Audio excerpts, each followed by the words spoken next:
very much. My name is Mukandila. I'm making a submission on behalf of the Tonse Alliance, as well as the Patriotic Front and the Citizens First political party.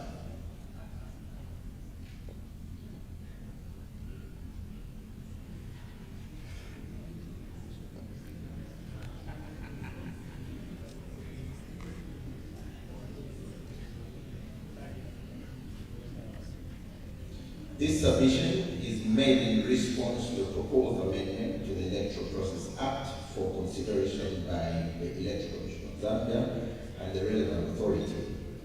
Its purpose is to examine the proposed amendments, identify provisions that are supported, draw attention to clauses that require further clarification or amendments, and suggest alternative wording where appropriate. The submission is informed by constitutional values, principles of democratic governance, the preservation of electoral integrity, and the overreaching need to enhance fairness, transparency, and equitable political competition within Zambia's electoral framework. Number 1, page 2 of the amendment, which is section 2A, definition of campaign period.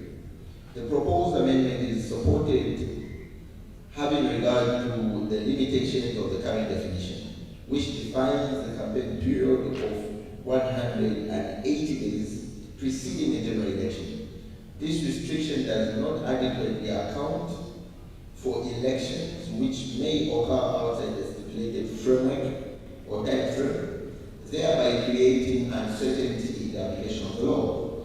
However, concern is raised that the amendment makes reference only to section 28 of the Act, which may be misleading and unduly restrictive. It is therefore proposed that the definition be made more precise by expressly referencing subsection 5, such that the definition reads as follows.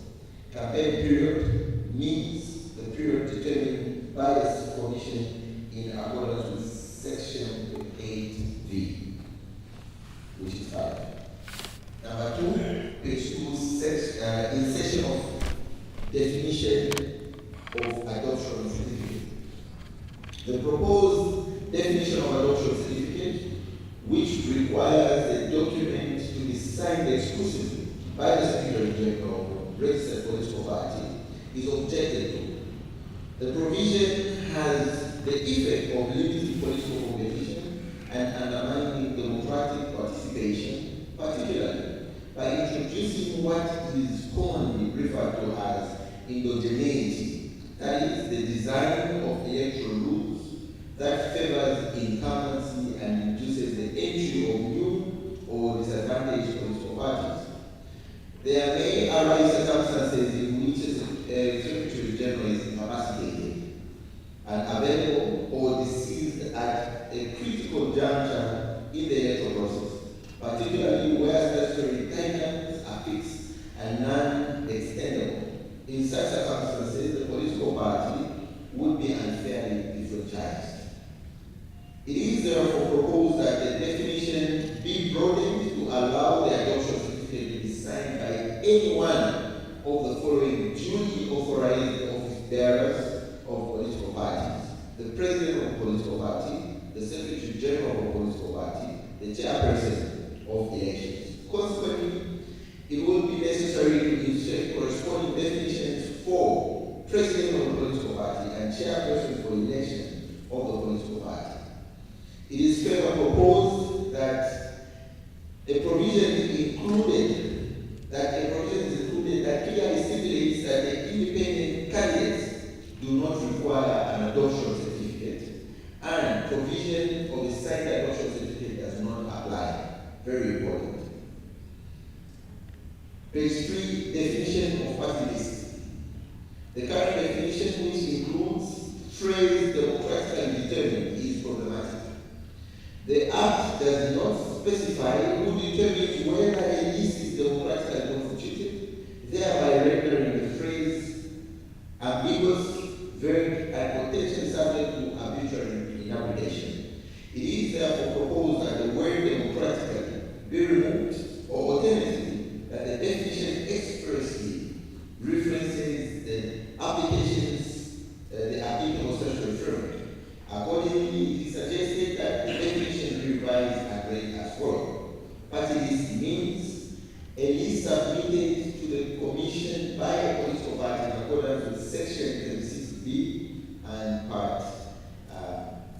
4A.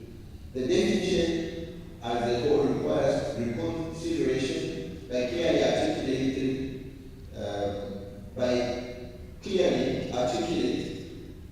the intended scope, purpose, and operational requirements of the political party list system. Page 3, which is amendment of section 42, amendment of section 12. The proposed amendment is supported. Page 3, review of section 17.1. The review of section 17.1 raises concern as the subject matter is already adequately addressed under section 20. The cut-off date